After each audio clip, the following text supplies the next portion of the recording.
Tadoba Andheri tiger reserve বা টিএটিআর মহারাষ্ট্রের চন্দ্রপুর জেলায় অবস্থিত। এটি মহারাষ্ট্রের সবথেকে পুরনো আর বড় অভয়ারণ্য। টিএটিআর দুটি জঙ্গল নিয়ে গঠিত, তাডোবা ন্যাশনাল পার্ক আর আন্ধেরি ওয়াইল্ড লাইফ স্যাংচুয়ারি। এই পুরো জঙ্গলটা 685 স্কোয়ার কিলোমিটার কোর এরিয়া আর 1101 স্কোয়ার কিলোমিটার বাফার জন্য বিস্তৃত। তাডোবা আসলে শুষ্ক, শুকনো ও অর্ধপর্ণমোচী জঙ্গল। এই জঙ্গল পরিবেষ্টিত আছে মহুয়া, টিক, করঞ্জ, তেন্দু, বেহেরা, বট, পলাশ, সাথে প্রচুর বাঁশঝাড় আর বিস্তৃত তৃণভূমি, যা ইন্ডিয়ান গৌড়, হরিণ, সম্বর, চিতল, বার্কিং ডিয়ার প্রভৃতি তৃণভোজী প্রাণীর চারণভূমি। মাংসাশী প্রাণীদের মধ্যে রয়্যাল বেঙ্গল টাইগার ছাড়াও আছে লেপার্ড, নেগড়ে, জংলি বেড়াল, খাটাস এবং স্লথ বিয়ার। তাডোবা নামটি এসেছে তারুদেব থেকে। কথিত আছে তারুদেব গোন্দ উপজাতির রাজা ছিলেন। তিনি একবার একটা বাঘের সঙ্গে যুদ্ধ করতে গিয়ে প্রাণত্যাগ করেন। সেই রাজাকে স্থানীয় গোন্দ উপজাতির লোকেরা ভগবান রূপে পুজো করেন এবং তাডোবা লেকের পাশে একটি ছোট মন্দিরও নির্মাণ করা আছে। তাডোবার মূল আকর্ষণ কিন্তু রয়্যাল বেঙ্গল টাইগার। এখানে বাঘের ডেনসিটি বেশি হওয়ার জন্য এখানে জঙ্গল সাফারিতে বাঘ দেখার চান্স অনেকটাই বেশি। তবে বাঘ দেখার আগে আপনাকে জানতে হবে তাডোবাতে কতগুলো জোন আছে, কোন কোন বাফার গেট আছে, কোন কোন কোর গেট আছে এবং সেখানে সাফারি টাইমিংস কখন এবং আপনি কিভাবে সেগুলো বুক করবেন। প্রত্যেক জঙ্গলেরই দুটো ভাগ থাকে। মাঝখানের ভাগটা হচ্ছে কোর জোন এবং বাইরের ভাগটা হচ্ছে বাফার জোন। বাফার জোনে লোকাল লোকেদের বসতি আছে, কারণ তারা সেখান থেকে কিছু জিনিস কালেক্ট করে। কিন্তু কোর জোনে কোনো লোকাল মানুষের যাওয়ার অধিকার নেই, সেখানে আপনি শুধু ঢুকতে পারবেন সাফারি। তাডোবার বাফার জোনের উত্তর দিকে আছে আলিজানজা গেট, নাভেগাঁও গেট, হিমডেলা গেট। পূর্ব দিকে আছে সিরকাডা গেট, বেলারা গেট, মদনাপুর গেট। দক্ষিণ দিকে আছে আশওয়াচুয়া, ধোনি, কেসালঘাট, মামলা। আর পশ্চিম দিকে আছে জুনোনা, আগারঝারি এবং দেওয়াদা। আর কোর জোনের মধ্যে হচ্ছে নাভেগাঁও কোর, কোলারা কোর, পাংড়ি কোর, জারি কোর এবং মোহারলি ও খুটভান্ডা কোর। আসলে এই ডিভিশনগুলো শুধুমাত্র মানুষদের জন্য, বাঘেদের জন্য তো পুরো জঙ্গলটাই সমান। জোনগুলো তো দেখা হয়ে গেল, এবার চলুন দেখে নিই সাফারি টাইমিংসগুলো কখন। তার জন্য আপনারা এই ওয়েবসাইটটিতে লগ ইন করুন এবং লগ ইন করে আপনি চলে আসুন জোন মাস্টার্সে। এগুলো আমি আপনাকে অলরেডি দেখিয়েছি যে কটা জোন আছে তাডোবা এবং তার কোনটা কোর এবং কোনটা বাফার। আমি যদি একটু নিচে আসি তাহলে দেখবেন এখানে সাফারি টাইমিংসগুলো লিস্ট করা আছে।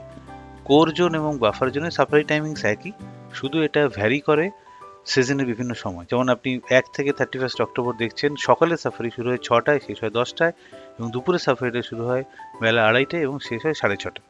আবার এটা গরমকালে মানে মে থেকে জুন মাসের সময় শুরু হয় 5:30টা থেকে, সেই অনুযায়ী টাইমটা অ্যাডজাস্ট হয়। আর শীতকালে মানে নভেম্বর থেকে ফেব্রুয়ারি এন্ড অব্দি এটা শুরু হয় 6:30টায় এবং ইভিনিং সাফারিটা শুরু হয় 2টো।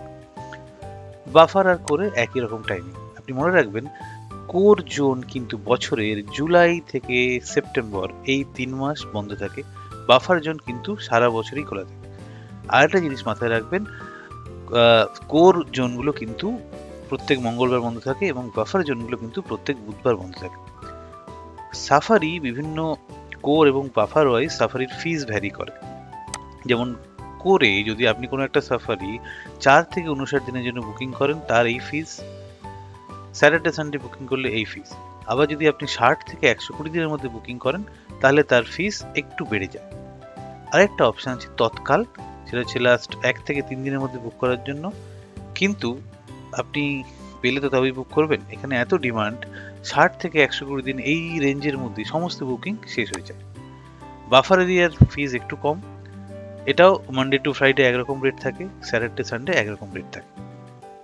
এখানে বুক আবার অনেক একটা প্রসেস আছে যে ফুল জিপসি বুক করবেন না একটা বেঞ্চ বুক করবেন না পার সিট বুক করবেন, সেই অনুযায়ীও চার্জগুলো চেঞ্জ হয়।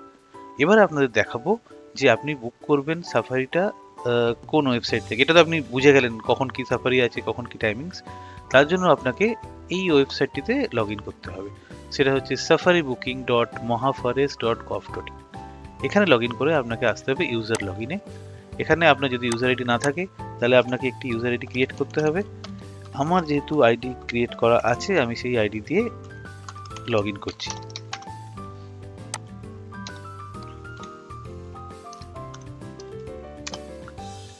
লগ ইন করার পর আপনি এই সাফারি বুকিং বুক হেয়ারে ক্লিক করুন। তারপর আসুন লেফট সাইডে সাফারি বুকিং এর তলায় আপনি যদি রেগুলার বুক করেন তাহলে ক্লিক করুন রেগুলার। প্রথমে আপনি চুজ করে নিন আপনি কোনখানে যাচ্ছেন, টার্ডোবা কোর না টার্ডোবা বাফার। আপনি ধরুন আমি করে যাচ্ছি। এবার আপনি সিলেক্ট করুন কোন জোনটা, মোহারলি না নাভেগাঁও না কোলারা না পাংড়ি। আমি সিলেক্ট করলাম মোহারলি।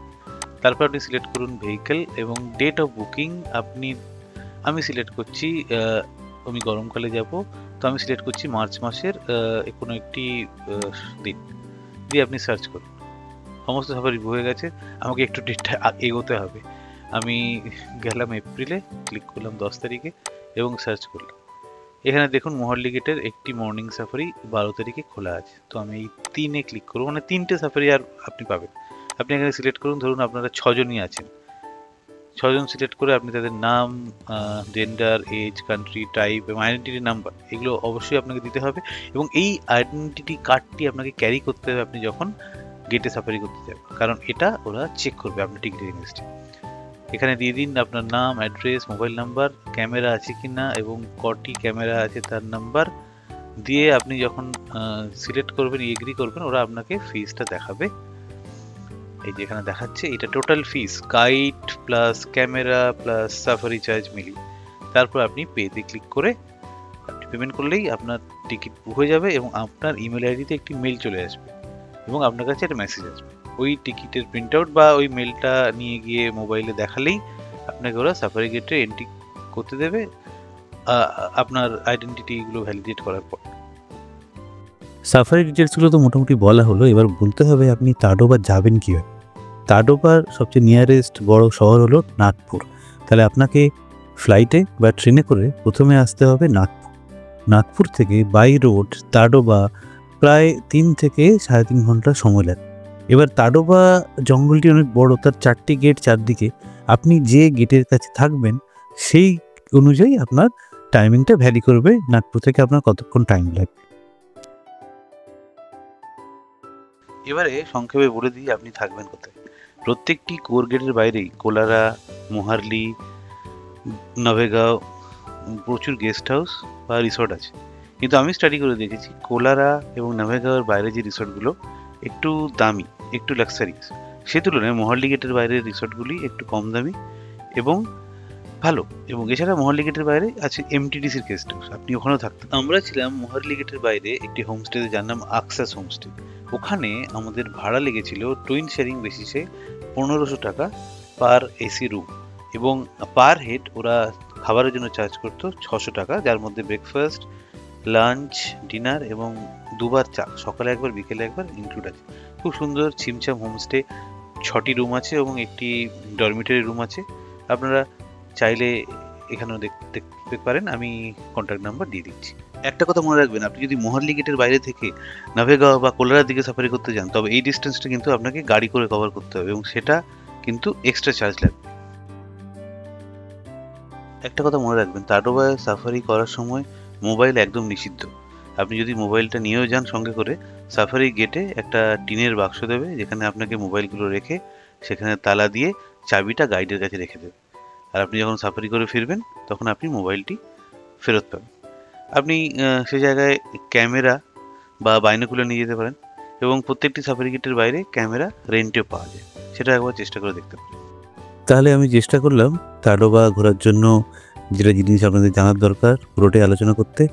কেমন লাগলো ভিডিওটি জানাবেন এবং আশা করব এরপরে অবশ্যই আপনি ট্রাভেল এজেন্ট ছাড়া নিজেরাই সব কিছু বুক করে তাডোবা যেতে পারবেন। দেখুন, তাডোবায় গেলে আপনি হতাশ হবেন না। বাঘ দেখতে পাবেন তার গ্যারেন্টি নেই, কিন্তু দেখার চান্স অনেকটাই বেশি, কারণ তাডোবা আছে তো টাইগার আছে।